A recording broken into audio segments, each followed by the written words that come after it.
I'm sorry in Spanish. Many people can apologize for several times a day, for various reasons, from accidentally bumping into a stranger or not opening the door. These types of situations are easy to handle and apologies are generally accepted willingly. It is normal to receive a response such as no hay problema, no problem. However, we can also solve situations when it is necessary to correct words or behaviors that were not right. Although the words remain the same in both Spanish and English, they can be difficult to say. Remember that what matters is how you say, seeking to offer your best intentions to correct your wrongdoing. Also, a poorly formulated apology can cause more annoyance and damage a relationship with someone.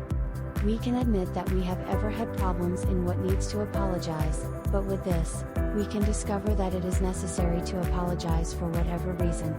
That is why, this time we will teach you the ways to say I am sorry in Spanish, depending on the situation or the right moment, so pay attention, and it is time to learn a little more about this wide language. How to say sorry in Spanish. If you are looking for a way to say I'm sorry in Spanish, you can generally say lo siento. However, there are times when using words like perdón or discúlpame may be the most appropriate. Think of lo siento as a word to express that something makes you very sorry, while if you use the proper term of perdón, you can use it when you want to refer to an ordinary apology, and when using discúlpame it is for fairly common apologies. An example is how you don't hold the door open to someone who comes up behind you and you close it without realizing it. As with so many situations in Spanish, the more you practice it, the more natural it will begin to feel in your vocabulary, since they are different words and expressions that you are not used to using. Relying on how to say sorry in Spanish will give you a different approach, and you will feel more comfortable with the variations that exist for words. You will probably not have the need to think twice about which word to use depending on the situation. Here we talk more in depth. 1. Lo siento. This is the phrase that is used the most and the most common when asking for forgiveness. It is used mainly in situations that are informal. For example, you can use it when you make a mistake. Here you would use this word to not use perdón. We will explain it later, because if you use the term sorry, this could mean that you are guilty of death or worse. To show some feeling of sadness a little stronger and deeper, you could say lo siento mucho, I'm so sorry. 2. Perdón. This is another word with which you can ask for forgiveness.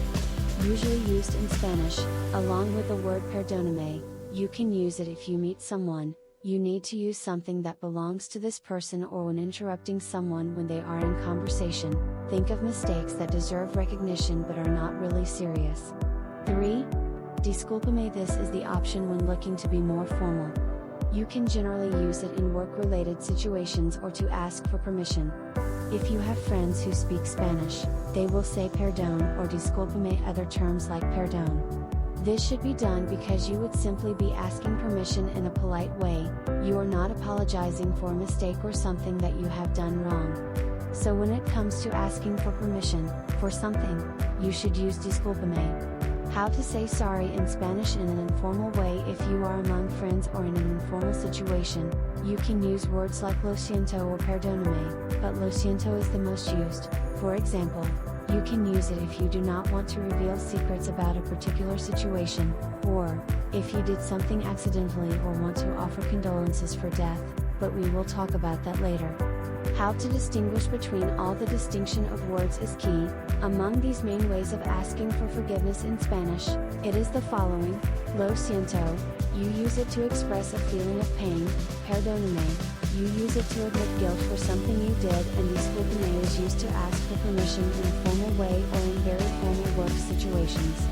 For the scenarios that we mentioned, any of these three could work for you. You can use the situation to choose which word is the right one to use. Sorry for your loss in Spanish. If you are looking for a word to express your condolences and say sorry for a loss, you can use lo siento por tu perdida, or if you are looking for something more intense, that shows feeling, you can say lo siento tanto. However, using lo siento tanto is more appropriate for these sad situations. Lo siento comes from the verb regret, and is much stronger and more emotionally intense. For example, it can be used to say lo siento por su perdida, or its variant lo siento por tu perdida. Ask your loved ones for forgiveness depending on what happened or what you have done. You can use perdón or discúlpame when you want to ask for forgiveness in Spanish from a loved one.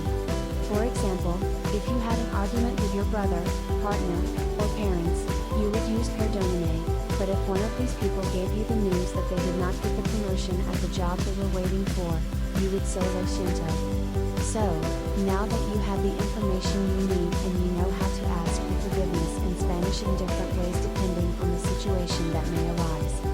So if you want and can continue to learn more words in Spanish successfully, keep learning how you can handle the language in a more comfortable way according to your possibilities.